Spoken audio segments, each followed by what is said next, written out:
नमस्कार दोस्तों, हमारे YouTube channel study with RJ में आपका स्वागत है। इस चैनल पे SSC, CGL, CHSL, MTS, CPO सभी एसएससी के अंडर में होने वाले एग्जाम्स की तैयारी करवाई जाती है। तो दोस्तों, आज के सेशन में हम आपके लिए लेकर आए हैं पॉलिटी के मोस्ट इम्पोर्टेंट 100 क्वेश्चंस जो कि प्रीवियस ईयर्स में पूछे गए हैं, कंबाइंड क्वेश्चंस सभी एग्जाम्स के। सो आगे भी आने वाले सभी एग्जाम्स में आपको ये देखने को मिलेंगे। इनमें से काफ़ी क्वेश्चंस रिपीटेड होने वाले हैं। सो दोस्तों, इस सेशन में जो क्वेश्चंस हैं इनके सभी चीज़ें हम अच्छे से समझ रहे होंगे। तो चलिए अपना सेशन स्टार्ट करते हैं। तो चलिए दोस्तों, स्टार्ट करते हैं अपना सेशन। तो है टॉपिक हमारा होने वाला है Indian polity most important questions from previous year. तो प्रीवियस ईयर के जो जितने भी आपके एसएससी, सीजीएल, सीएचएसएल, एमटीएस या फिर वो चाहे सीपीओ हो, सभी में आए हैं, उन्हीं के क्वेश्चंस हम डिस्कस करेंगे और इर्द गिर्द के जो भी इम्पोर्टेंट पॉइंट होंगे सभी हम कवर करेंगे। और ये सेशन आपके लिए काफ़ी इम्पोर्टेंट होने वाला है क्योंकि क्वेश्चंस जो है अच्छे लेवल के क्वेश्चंस हैं और एक बार आपका रिवीजन हो जाएगा। इसमें पॉलिटी के सभी टॉपिक्स से आप एक बार गो थ्रू हो जाओगे, तो जो कि आने वाले मेंस में आपको काफ़ी हेल्प करेगा। अगर ये सेशन आप 2-3 बार रिवाइज करके चले जाओगे एग्ज़ाम से पहले, ज़रूर इसमें से आपका क्वेश्चन फंस जाएगा। तो चलिए दोस्तों, देखिए हम कर रहे हैं इंडियन पॉलिटी के इम्पोर्टेंट जो है प्रीवियस ईयर क्वेश्चन, जो कि आपके एसएससी, सीजीएल, सीएचएसएल और एमटीएस के टॉपिक्स कवर कर रहा होगा। तो दोस्तों, जैसे introduction to the constitution, constitution के फर्स्ट जो है हमारे कुछ क्वेश्चंस रहेंगे जो कि प्रीवियस ईयर में पूछे गए हैं। फर्स्ट क्वेश्चन है जैसे, in which act the territorial division of governance in India was done. So governance of India was done, ये हमारा कौन से जो है एक्ट के अकॉर्डिंग किया गया था, जो है टेरिटोरियल डिवीजन या फिर टेरिटरीज का जो है डिवीजन, वो किया गया था हमारा गवर्नमेंट ऑफ इंडिया एक्ट 1858। 1858। सो ये क्वेश्चन पूछा गया है। ऐसे ही हमारे पास देखना होगा गवर्नमेंट ऑफ इंडिया एक्ट कितने होते हैं। सो अभी तक हमारे जो गवर्नमेंट ऑफ इंडिया एक्ट कितने हैं, हमारे 1773 से लेके हमारे 1935 तक आपने देखा होगा, यही हमारे सभी हमारे क्या हैं, गवर्नमेंट ऑफ इंडिया एक्ट्स। इन्हीं के इन बिटवीन जितने भी जैसे आपके रहने वाले हैं 1780, 1784 जो कि आपका रहता है पिट्स इंडिया एक्ट, तो सभी आप एक बार कवर कर लीजिएगा। आपका जो है इसमें 1774 सॉरी 64, इसके बाद ही जस्ट हमारा क्या हुआ था, बैटल ऑफ बक्सर। ठीक है जी, तो ये सब पूछ लिया जाता है। और जैसे सेकंड क्वेश्चन हमारा, which act introduced separate electorates communal representation for Muslims। Separate electorates communal representation for Muslims, ये कौन से एक्ट के थ्रू हमारा हुआ था। सो ये हमारा था एक्ट ऑफ 1909, 1909, जिसको हम मिंटो मोरले रिफॉर्म एक्ट भी बोलते हैं, उसके नाम से भी जानते हैं। नेक्स्ट क्वेश्चन है हमारा डायरकी, जो कि system of double government, dual government या डबल गवर्नमेंट का जो सिस्टम होता है dyarchy, was introduced by which act for the provinces of British. British के प्रांतों के लिए कौन से एक्ट में जो है डायरकी सिस्टम को इंट्रोड्यूस किया गया था, वो हमारा एक्ट 1919 के थ्रू। ठीक है जी, चैटर एक्ट भी बोल सकते हैं इनको हम, चैटर एक्ट या फिर रेगुलेशन एक्ट। तो रेगुलेटरी या रेगुलेशन एक्ट्स हमारे होते हैं जैसे जो इम्प्रूवमेंट करने के लिए, improvement of this some important administrations. ठीक है जी, या फिर improvement for of the governance. So fourth question देखते हैं हमारा, कह रहा था government of India act 1990 envisages a bicameral legislature for the first time in India under the British rule। It fixed the tenure of the council of state as how many years, कितने year इसने जो है time fix किया था। ठीक है जी, किस चीज़ का? Tenure of the council of the states, जो हमारी विधानसभा होती है, सॉरी विधान परिषद, उसका जो है टाइम पीरियड 1919 एक्ट के थ्रू कितने ईयर्स का हो गया था? ये हमारा हो गया था, ध्यान रखना है, ये हमारा हो गया था 5 ईयर्स का। ठीक है जी, तो ये हमारा हो गया था 5 ईयर्स का। कह रहा है by which act the system of dyarchy was introduced at the centre. By which act the system of dyarchy, dyarchy हमने पढ़ा जो है ड्यूल्स गवर्नमेंट, तो ड्यूल गवर्नमेंट का सिस्टम इंट्रोड्यूस किया गया था सेंटर में, कौन से एक्ट के according? According government of India act 1935, ये हमारा लास्ट एक्ट जो हमने पढ़ा है अभी 1773 से इन बिटवीन 1935 तक। सो 1935 एक्ट के अकॉर्डिंग हमारा डायरकी सिस्टम इंट्रोड्यूस किया गया था, कहाँ पे? सेंटर में। तो देखते हैं दोस्तों, नेक्स्ट क्वेश्चन हमारा जो है 6th क्वेश्चन कहता है emergency provisions in Indian constitution has been taken from. So जो हमारी इमरजेंसी लागू होती हैं हमारे इंडिया में, वो कौन सी जो है कहाँ से लिए गए हैं? तो इमरजेंसी प्रोविजंस हमारे कहाँ से लिए गए हैं? Government of India act 1935, government of India act 1935 के अकॉर्डिंग। और अगर बात आती है कौन से कंट्री से लिए गए हैं या किसके सिमिलर जो हमारे हैं, ये हमारे जर्मनी के। ठीक है जी, इमरजेंसी हमारी किससे? सॉरी, जर्मनी, जर्मनी के हमारे सिमिलर हैं, ये वहाँ से लिए गए हैं। अब कहता है which act introduced provincial autonomy during British rule in India. Which act introduced provincial autonomy, प्रांतीय जो पावर होती है हमारी, वो कौन से ब्रिटिश रूल के अकॉर्डिंग इंट्रोड्यूस किया गया या स्टार्ट किया गया? ये हमारी है गवर्नमेंट ऑफ इंडिया एक्ट 1935 के अकॉर्डिंग है हमारी जो है इंट्रोड्यूस की गई। प्रोविंशियल ऑटोनॉमी अगर आपको मिले तो आपको सिलेक्ट करना है गवर्नमेंट ऑफ इंडिया 1935। नेक्स्ट हमारा which act exercised the most profound influence in framing the Indian constitution. सबसे ज़्यादा महत्व हमारा कौन से एक्ट का रहा है इंडियन कॉन्स्टिट्यूशन को फ्रेम करने में? तो इंडियन कॉन्स्टिट्यूशन को फ्रेम करते टाइम हमारा कौन से एक्ट का रहा है इंपॉर्टेंस? सबसे ज़्यादा हमारी रही है गवर्नमेंट ऑफ इंडिया एक्ट 1935। अब है नेक्स्ट हमारा 9th क्वेश्चन। 9th क्वेश्चन हमारा जो है इंपॉर्टेंट मार्क कर लीजिए। सो कह रहा है who describe the government of India act 1935 as a new charter of bondage. New charter of bondage का मतलब क्यों? क्योंकि गवर्नमेंट ऑफ इंडिया एक्ट के अकॉर्डिंग काफ़ी सुधार हमारा हो गया था ब्रिटिश जो है रूल में, या ब्रिटिश पार्लियामेंट रूल जो कि ब्रिटेन के द्वारा लगाया गया था इंडियन गवर्नमेंट्स को इम्प्रूव करने के लिए, या फिर उसकी ओवरहोल करने के लिए। ओवरहोलिंग मतलब जांच करने के लिए ब्रिटिश के द्वारा पार्लियामेंट, ब्रिटेन की जो है पार्लियामेंट के द्वारा हमारे इंडियन कॉन्स्टिट्यूशन में काफ़ी इम्प्रूवमेंट, या फिर इनका जो है गवर्नेंस इम्प्रूवमेंट करने के लिए क्या कहा गया था कि गवर्नमेंट ऑफ इंडिया एक्ट जो हमारे क्या कर रही है, इसमें इंपॉर्टेंट रोल प्ले कर रही है काफ़ी इसमें इम्प्रूव करने के लिए। सो ये हमारा किसके द्वारा डिस्क्राइब किया गया था? पंडित जवाहरलाल नेहरू। सो पंडित जवाहरलाल नेहरू की इसमें काफ़ी क्या हुई थी, इसमें जो इन्वॉल्वमेंट हुई थी। नेक्स्ट है हमारा the government of India act 1935 was based on, किसके बेस्ड पे था ये हमारा? ये हमारा बेस्ड था साइमन कमीशन के बेस पे। ठीक है जी, साइमन कमीशन के बेस पे काफ़ी इंपॉर्टेंट बनाता है हमारा। नेक्स्ट है इन विच ईयर।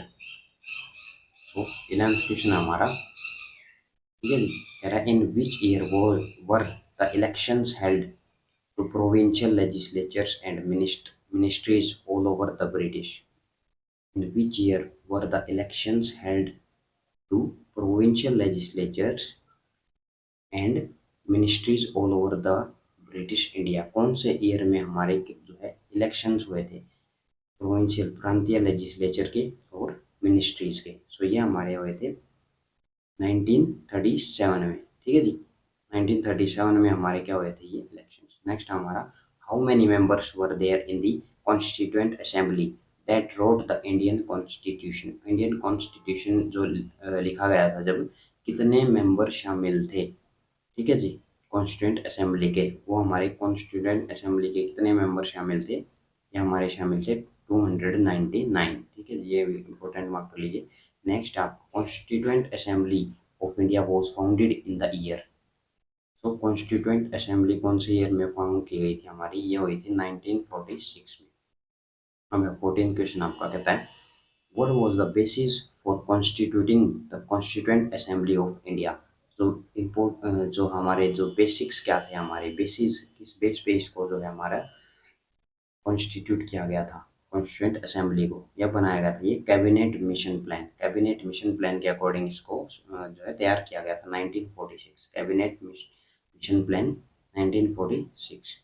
नेक्स्ट अपना 15th क्वेश्चन पे देखिए, the Constituent Assembly, which had been elected for the framing of for the framing of Constitution, held its first meeting. So, तो फर्स्ट मीटिंग के लिए जो हमारी कॉन्स्टिट्यूएंट असेंबली इलेक्ट की गई थी वो कौन सी डेट को की गई थी हमारी 1946 में 9 दिसंबर। सो ये हमारी हुई थी 9 दिसंबर 1946। हमें पता है कॉन्स्टिट्यूएंट असेंबली हमारी इलेक्ट की गई थी 1946 में, हमने अभी पढ़ा। सो डेट बीच में अगर पूछ ली जाए तो ये आपको करना है 9th ऑफ दिसंबर। सो ये हमारे काफ़ी सिमिलर क्वेश्चन हैं, कुछ इसमें डिफरेंस नहीं है, इसमें आप ऐड कर सकते हो डेट भी, यहाँ से आपको 9th ऑफ दिसंबर, ठीक है जी। नेक्स्ट है 16th क्वेश्चन पे देखिए, how much time does it take in the creation of Indian constitution, Indian constitution को बनने में कितना समय लगा था। सो यहाँ से हम देख पा रहे होंगे जो इंडियन कॉन्स्टिट्यूशन बनने में समय लगा था हमारा 2 years 11 months और 18 days, 2 years 11 months और 18 days।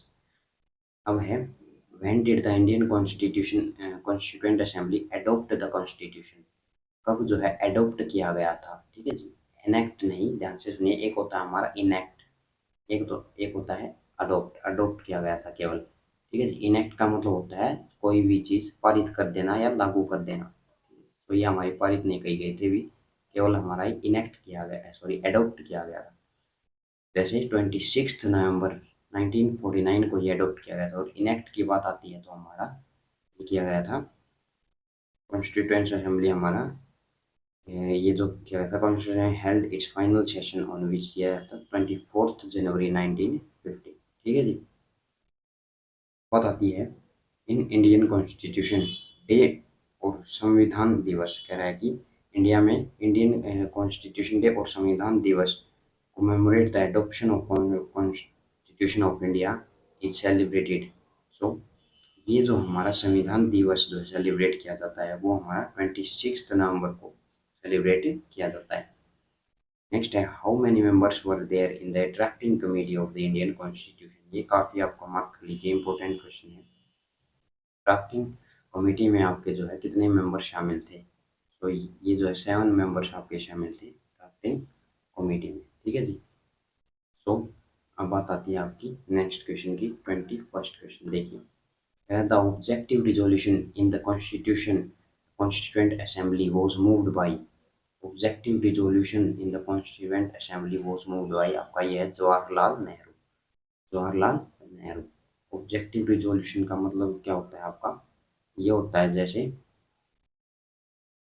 जैसे आपका जो है इम्प्रूवमेंट इन दी कॉन्स्टिट्यूशन या कोई भी अमेंडमेंट जो की जाती थी कॉन्स्टिट्यूशन में, उससे पहले जवाहरलाल नेहरू जी के द्वारा ये रिजोल्यूशन या फिर जो होता है कि चेंजमेंट करना उसमें ये स्टार्ट किया गया था, या फर्स्ट हम देख सकते हैं कि जो अमेंडमेंट की गई थी वो जवाहरलाल नेहरू के टाइम की गई थी।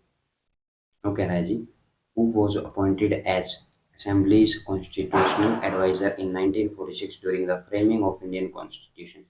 तो इंडियन कॉन्स्टिट्यूशन हमें पता है 1946 में फ्रेम किया गया था, ठीक है जी, 26 नवंबर। तो अब हमारा कह रहा है कि who was appointed as assembly's constitution adviser, किसने जो इसको सलाह दी थी या सलाहकार, जो हमारा है राव, बी एन राव के नाम से हम जान सकते हैं, जो भी सलाहकार रहे हैं हमारे कॉन्स्टिट्यूएंट असेंबली कॉन्स्टिट्यूशन को फ्रेम करने के लिए। नेक्स्ट क्वेश्चन आपका कहता है who is considered the architect of the Indian constitution, architect हमारे इंडियन कॉन्स्टिट्यूशन के हैं B R Ambedkar ji, B R Ambedkar ji. अब है हमारा 24, who was the chairman of the drafting committee. तो ड्राफ्टिंग कमेटी का चेयरमैन, ये काफ़ी कॉमन क्वेश्चन है और बार बार ऑलरेडी पूछा जा चुका है एग्जाम में, इंपॉर्टेंट मार्क कर लीजिए। तो ड्राफ्टिंग कमेटी के जो चेयरमैन रहे हैं वो अपने रहे हैं डॉक्टर बी आर अम्बेडकर, ठीक है जी। और आर्किटेक्ट भी यही रहे हैं, दो क्वेश्चन आप याद रख लेना। तो नेक्स्ट है हमारा 25th क्वेश्चन, कहता है in which year did the constituent assembly set up a drafting committee under the chairmanship of B R Ambedkar. B R Ambedkar के प्रेजेंस में जो हमारी ड्राफ्टिंग कमेटी की गई थी, सेटअप की गई थी, वो हमारी कौन से ईयर में, तो ये की गई थी हमारी 29th ऑफ अगस्त 1947। तो आई थिंक 29th ऑफ अगस्त का आपका ये स्पोर्ट्स डे भी रहता है, एक बार कंफर्म कर लीजिएगा, शायद ये आपका स्पोर्ट्स डे रहता है, ठीक है जी। सो उस दिन आपको याद रख सकते हैं, ये जो है बी आर अम्बेडकर जी ने क्या किया था, इसका सेटअप किया था कॉन्स्टिट्यूएंट असेंबली का, ठीक है जी। नेक्स्ट है आपका 26, how many committees were set up by the constituent assembly for framing the constitution. Constitution को फ्रेम या बनाने या डिजाइन करने के लिए कितनी कमेटी को इन्वॉल्व होना पड़ा था, यह आपने है 13 कमिटीज वर इन्वॉल्व। नेक्स्ट है how many women representatives did the constituent assembly have. Women representatives या फिर वीमेन हमारी कितने हैं कॉन्स्टिट्यूएंट असेंबली में, 15 हमारी वीमेन इंक्लूडेड थी इसमें। नेक्स्ट है जी the constitution of India was framed by constituent assembly. So ये हमारा काफी बेसिक क्वेश्चन था। नेक्स्ट कह रहा है who replaced Sachchidananda Sinha as chairman of the constituent assembly of India. So Sachchidananda Sinha जो हमारे कॉन्स्टिट्यूएंट असेंबली के जो चेयरमैन थे, उसको किन्होंने रिप्लेस किया, उनकी जगह किसने जो है प्लेस लिया, वो थे हमारे डॉक्टर राजेंद्र प्रसाद, ठीक है जी। सो ये क्वेश्चन आ सकता है किसके द्वारा रिप्लेस किए गए, डॉक्टर राजेंद्र प्रसाद के द्वारा। Who among the following was elected as the permanent chairman of the constituent assembly in 1946। 1946 में हमें पता है कॉन्स्टिट्यूएंट असेंबली फ्रेम की गई थी। सो इसमें हमारे जो है परमानेंट चेयरमैन कौन रहे हैं, डॉक्टर राजेंद्र प्रसाद, डॉक्टर राजेंद्र प्रसाद। काफी आपका इंपॉर्टेंट क्वेश्चन है। नेक्स्ट है जी name the representatives of the princely states who did not participate in the constituent assembly. कौन से प्रांतीय स्टेट्स हमारे जो रहे थे जिन्होंने, जिस स्टेट ने पार्टिसिपेट नहीं किया, वो हमारा रहा था हैदराबाद। हैदराबाद ने मना कर दिया था इसमें पार्टिसिपेट करने के लिए। सो नेक्स्ट आ जाता है आपका 32, who proposed the suggestion of A constituent assembly first in 1935। 1935 में सबसे पहले किसने सजेस्ट किया था कॉन्स्टिट्यूएंट असेंबली बनानी चाहिए, ये हमने किया था हमारे एम एन रॉय ने। एम एन रॉय जी ने हमारे सजेस्ट किया था कि कोई कॉन्स्टिट्यूएंट असेंबली जो हमारी एक होनी चाहिए, तो जिसमें जो हमारे मेंबर्स क्या कर सकें, कॉन्स्टिट्यूशन के जो रूल्स हैं उनको मेंटेन करके रख सकें, और कोई भी हमारी दो पार्टी जैसे रहती है ना, अपने फेवर में और पोजीशन, दो पार्टीज हमारी हों तो मेरिट्स और डिमेरिट्स का पता हमारा लगता रहे, ठीक है जी। और या फिर जैसे कोई अमेंडमेंट करना हो कॉन्स्टिट्यूशन में, ठीक है जी, कोई अमेंडमेंट करना हो तो सबकी सलाह मिला करके कमेटी वगैरह होती थी, तब जाके हमारे अमेंडमेंट होते थे। ऐसे नहीं कि अमेंडमेंट जिसका मन किया वो ऐसे ही जो किया कि हाँ जी ये करना चाहिए तो वो ऐड कर दिया, नहीं ऐसा नहीं होता था। उसी के लिए कॉन्स्टिट्यूएंट असेंबलीज हमारी जो है डेवलप हुई। नेक्स्ट है हमारा who was not a member of the constituent assembly established in July 1946। 1946 में जो हमने असेंबली एस्टेब्लिश हुई थी उसके मेंबर कौन नहीं थे। सो ये भी काफ़ी आपका इंपॉर्टेंट हो जाता है क्वेश्चन, ठीक है जी। सो महात्मा गांधी जी, मोहनदास करमचंद गांधी जी इसके क्या नहीं थे, मेंबर नहीं थे जब ये असेंबली फॉर्म हुई थी। अब कह रहा है जी who was not a member of drafting committee of the Indian constitution. Drafting committee में हमारे कितने मेंबर्स हमने पढ़े हैं, 7 मेंबर्स। 7 मेंबर्स में से हम कह सकते हैं राजेंद्र प्रसाद जी हमारे उसमें मौजूद नहीं थे। ये भी क्वेश्चन आप मार्क कर लीजिए, इंपॉर्टेंट क्वेश्चन।